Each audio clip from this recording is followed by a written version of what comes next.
Global warming has broken a critical climate benchmark for the first time ever, and we've just had the planet's hottest January on record. So is the climate crisis getting worse? Hi everyone, I'm Sean Caleb sitting in for Anna Naidu, and this is The Heat.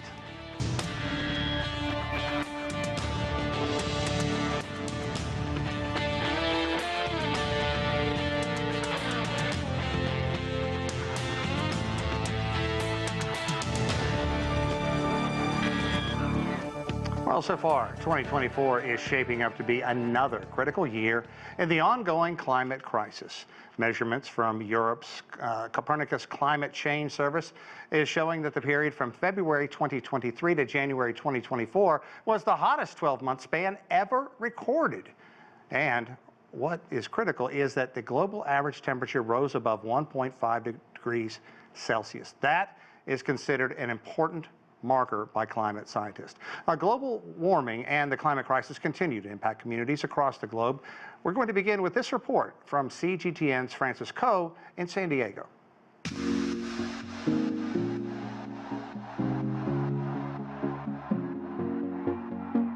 The weather in San Diego is famously flawless, with a reputation for climate constants. It's still nice that there's no wind. The sunny skies are what drew resident Shaylee Heller to the city.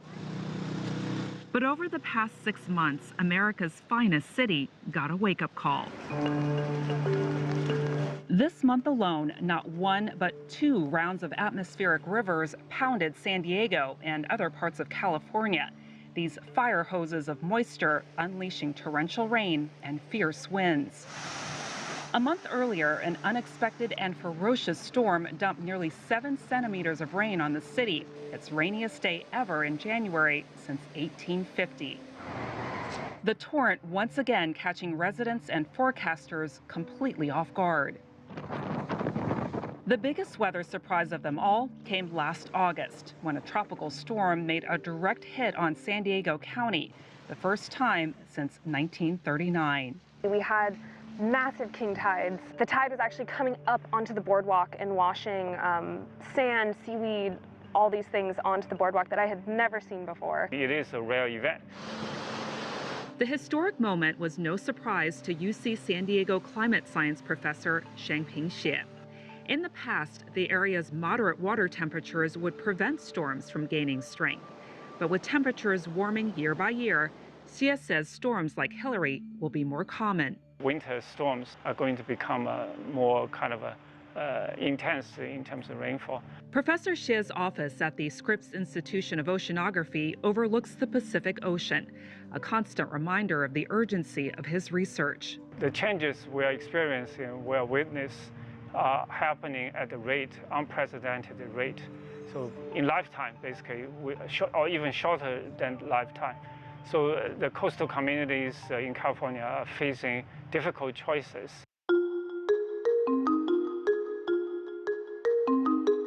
It's not just the oceans that are vulnerable.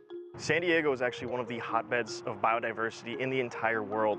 Carlos Callado works for Wild Coast, an organization founded more than 20 years ago to protect coastal and marine ecosystems in California and Mexico, a mission more pressing today. And these lagoons, these blue carbon ecosystems, are actually hotbeds of biodiversity. Between the variety of plants you can find in them, between the salt marsh plants in and around the water, the riparian plants all around them, the variety of wildlife, endemic birds, and many migratory species pass through here. California, unfortunately, estimates of our salt marsh and lagoon sizes has been reduced by about 90% across the state. And thanks to our Francis Coe reporting from San Diego. Now for more, let's get right to our panel. Joining us from Phoenix is Michael Dorsey. Michael is the chair and director of Sustainability Solutions Service at Arizona State University's College of Global Futures. Also joining us from Bahrain is Mohammed. He is a senior fellow and director of the Climate Water Program at the Middle East Institute. With us as well from London, Bob Ward. Bob's a Policy and Communications Director for the Grantham Research Institute on Climate Change and the Environment. And from Beijing, we're joined by Einar Tangen. He is a Senior Fellow at the Taihe Institute and Chairman of Asia Narratives. I want to thank all of our panel members for being here. Mike, I kind of want to cut right to the chase and get to you. since the Paris Accord, we've been talking about keeping temperatures globally below this 1.5 degrees Celsius. And less than a decade later, we've snapped that barrier, and seemingly, where's it going to end? How critical is it moving past this kind of red flag moment? You know, the slogan in Paris, which many of my colleagues attended, like myself, was 1.5 to stay alive. We can't stress enough that this milestone, passing it, is absolutely devastating for not just the climate system, but ecosystems, health systems, even political systems. This is the first year, 2023, last year was the first year that we saw 28 multi-billion-dollar catastrophic weather events. That surpasses the 2020 mark of 22 of those multi-billion-dollar catastrophic weather events. So this is devastating for the climate system, for ecosystems, and for economic and political systems. And Mohammed, I've flown through Dubai so many times, no matter what time of day I seem to get off the aircraft, it's just incredibly hot. Let's talk about what this is like in the Middle East. If you think about the hottest January in record ever, and what is this doing to the Middle East? What kind of obvious concerns is that region now facing? And this region is already prone to extreme temperatures just because of its natural climate and aridity. And the really alarming thing is, just as you stated at the top of the hour, is that last year we've entered into new territory in terms of the climate extremes, hottest year on record. January still persisting as far as being the hottest January to date. But even moving forward, the projections for 2024 do not look comforting. Sure. Certainly, NOAA, National Oceanic and Atmospheric Administration, had basically said that there's a 1 in 3 chance that this year could end up being the new hottest year on record. And on the flip side, 99% chance that 2024 will be among the top 5 hottest years on record. So when you contrast that to what's happening in the Middle East region, this is a region that already is seeing dangerous levels of heat, not just in terms of air temperature, but also in terms of humidity. It's a heat multiplier. And so you can only imagine that amplification on a global scale, on an average, when you look at a region like the Middle East that's prone to being hotter than the rest of the world, most of the rest of the world, is going to be amplified much further. And Bob, let's kind of move beyond Paris. Obviously, world leaders promising to do everything they can. And I think back to, I believe there were 2 countries that didn't sign the accord, and one, Nicaragua, because it didn't go far enough. And look where we are nowadays. Scientists are clearly worried about the current rate of emissions and the fact that we've breached this 1.5. So where does it end? And things could get significantly worse in just a short period of time. Well, global emissions are still going up.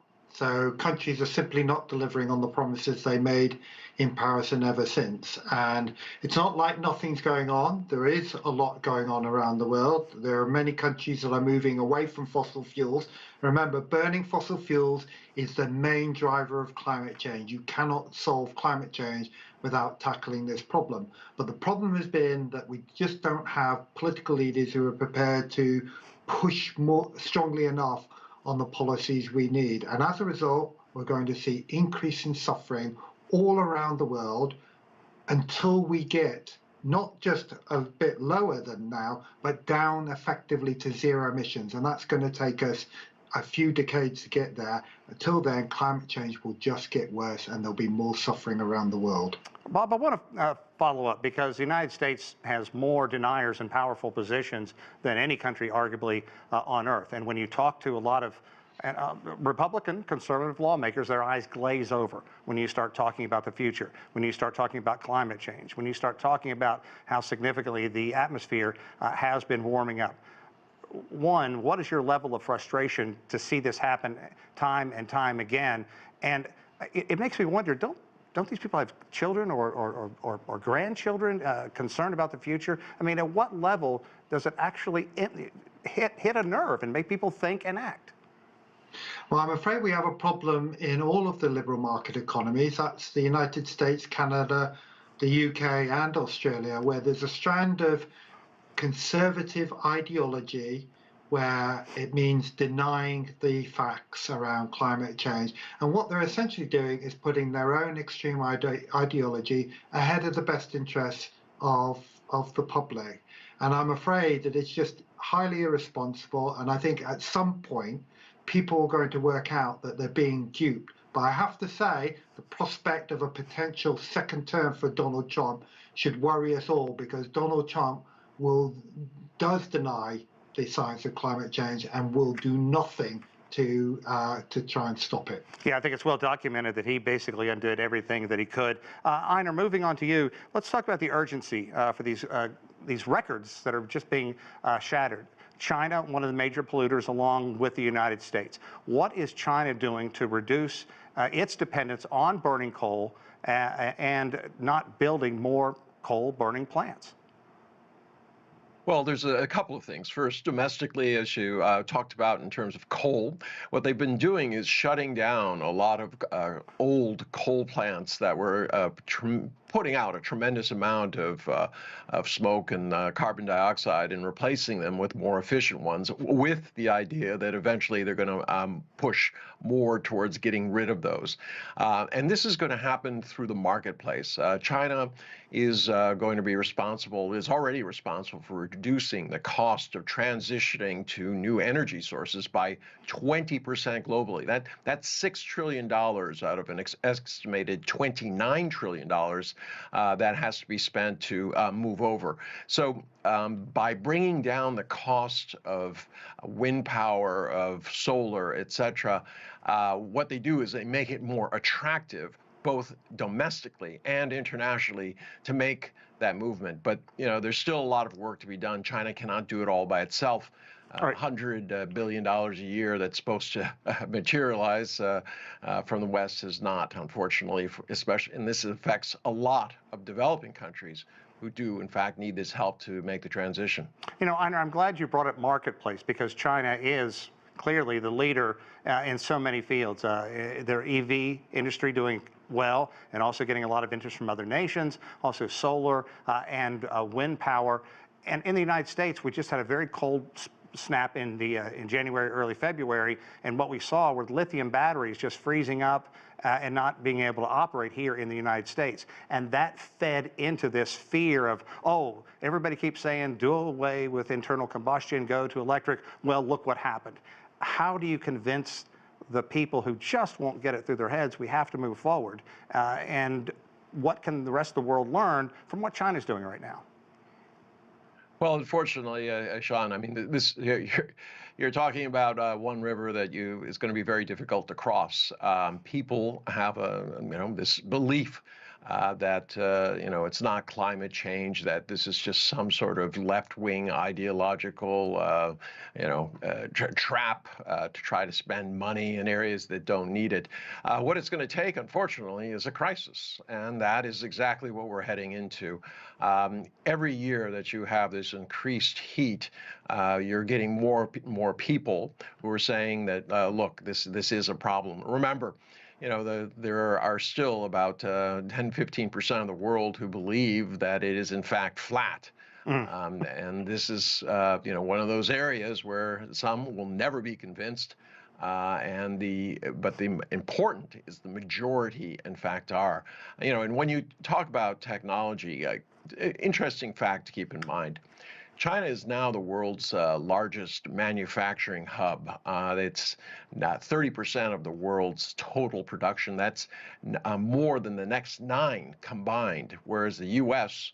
is the exact opposite, but in terms of defense. The U.S. spends more than the next 9 countries on the military. In fact, last year it spent 4 times per person as much just giving money to the Pentagon as it did for education. Right.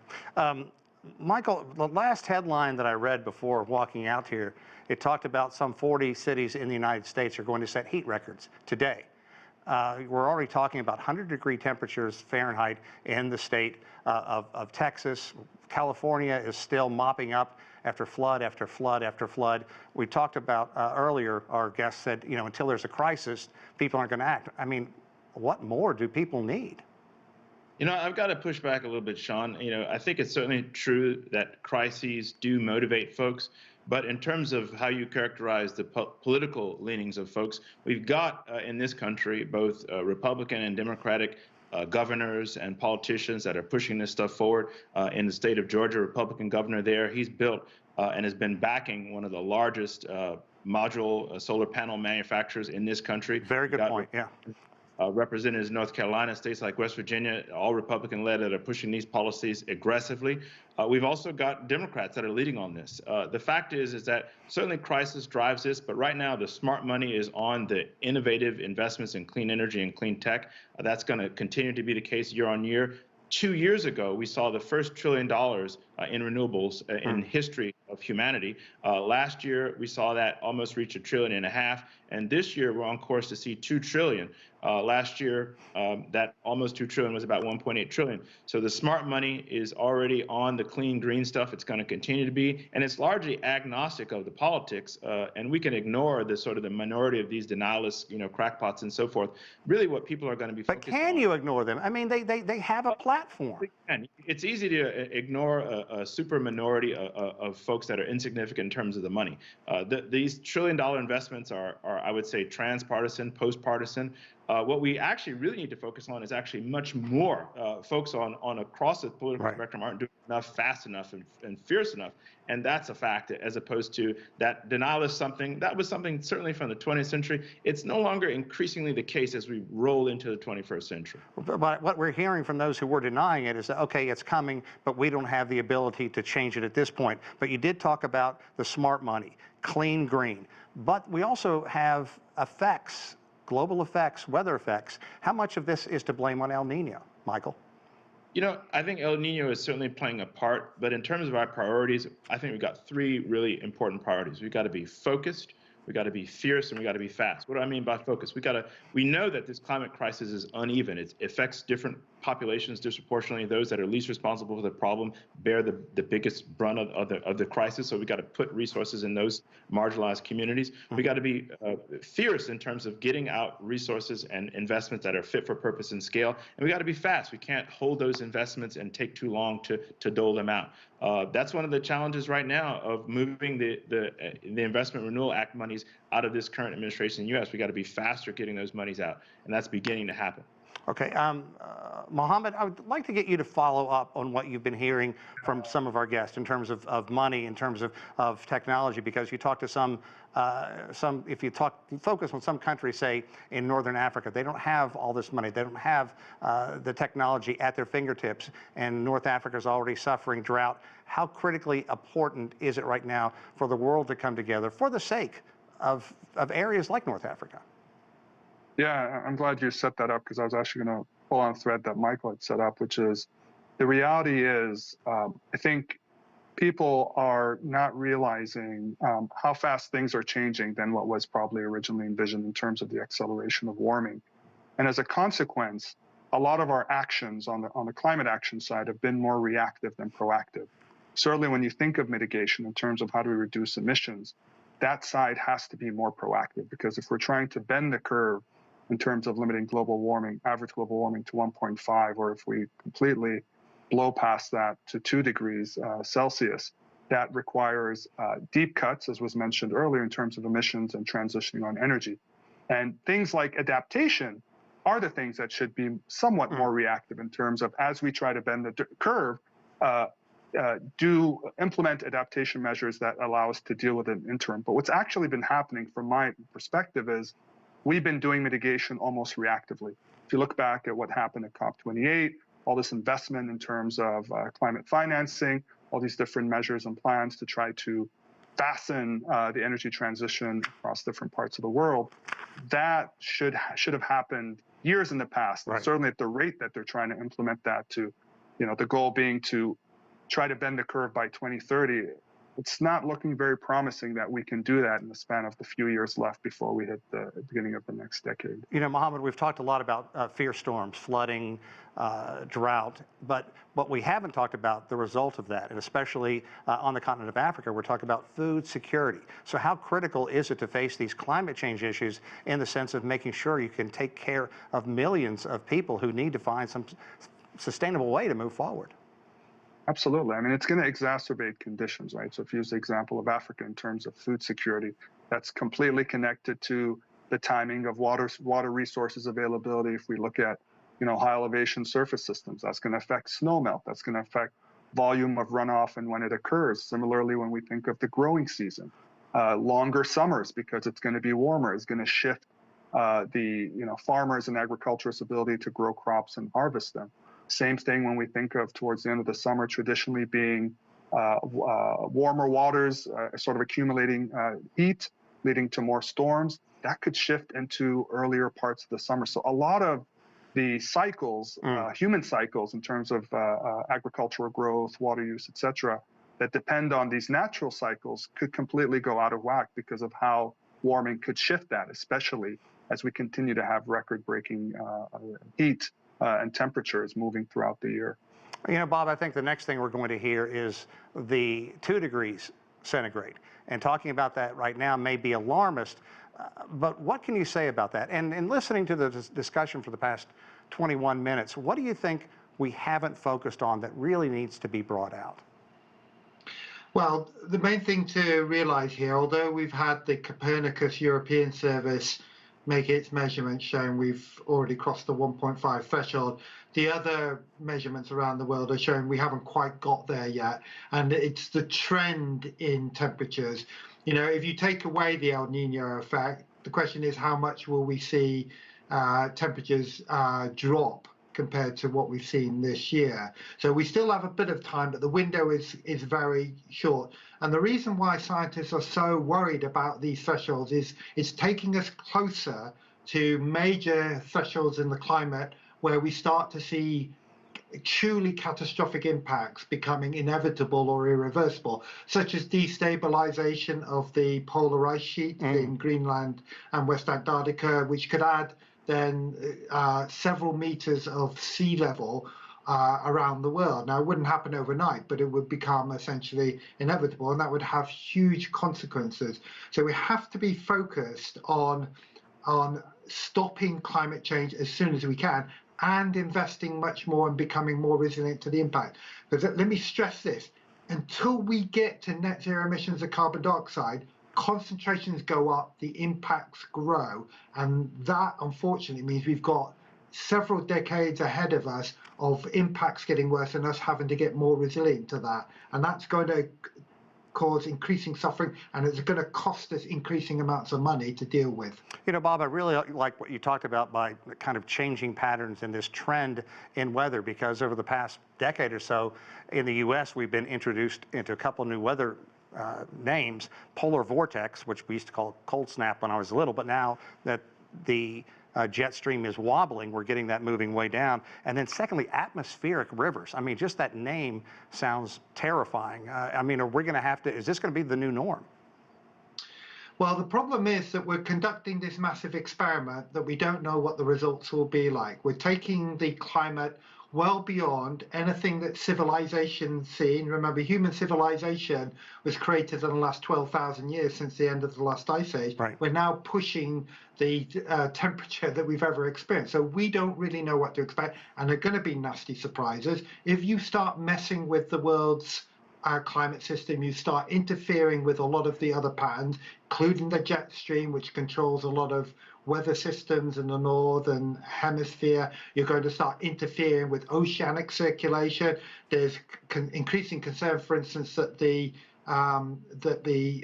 circulation of warm, salty water, which currently travels up the Atlantic from the tropical regions to the north, might shut down. If that happens, right, you'll find paradoxically that the weather of Northern Europe and the climate of Northern Europe would become much colder because you won't get that stream of warmer water traveling northwards. Okay, Einar, we've talked at length about how important it is for the world to work together. This is one area the United States and China do see eye to eye on. How important is the relationship between the world's 2 largest economies going to be moving forward in tackling climate change? Well, it's absolutely essential. I mean, the resources have to be there. The $100 billion a year that's been promised for climate change mitigation in the global south needs to be there. China has to be part of that as well. But, this is this issue about Donald Trump. I know Michael is trying to depoliticize this and not say that it's a Republican or Democratic issue. But the fact is that if Donald Trump gets in there, you can kiss any kind of federal legislation goodbye.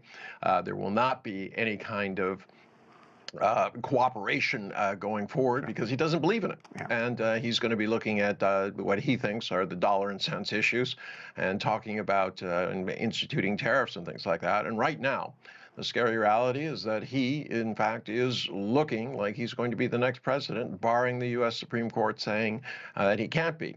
Now, people should keep in mind that China will be the biggest loser in terms of square kilometers lost because of rising waters, in addition to the countries, especially in the South Pacific, which will just disappear. Sure. So this is not something that's theoretical. This is something that is very, very important to China.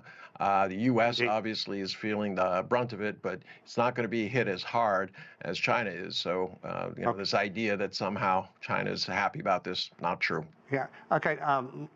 Michael, I really want to give you the last word to follow up on that and give us a hint for to wake up in the morning. Give us a hint of good news. You have about a minute and a half. Well, the good news is that renewable energy investments are outstripping those in the fossil fuel sector. That was true last year. It looks to be on course for this year. That's the real upside that we have here.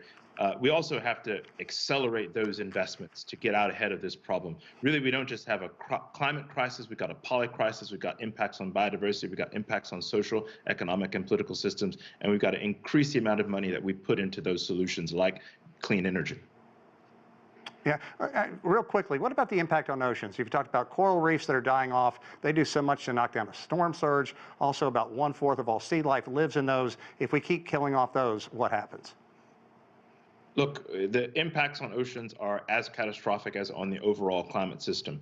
We're seeing the threats to changing large ocean circulation systems, as one of the panelists mentioned.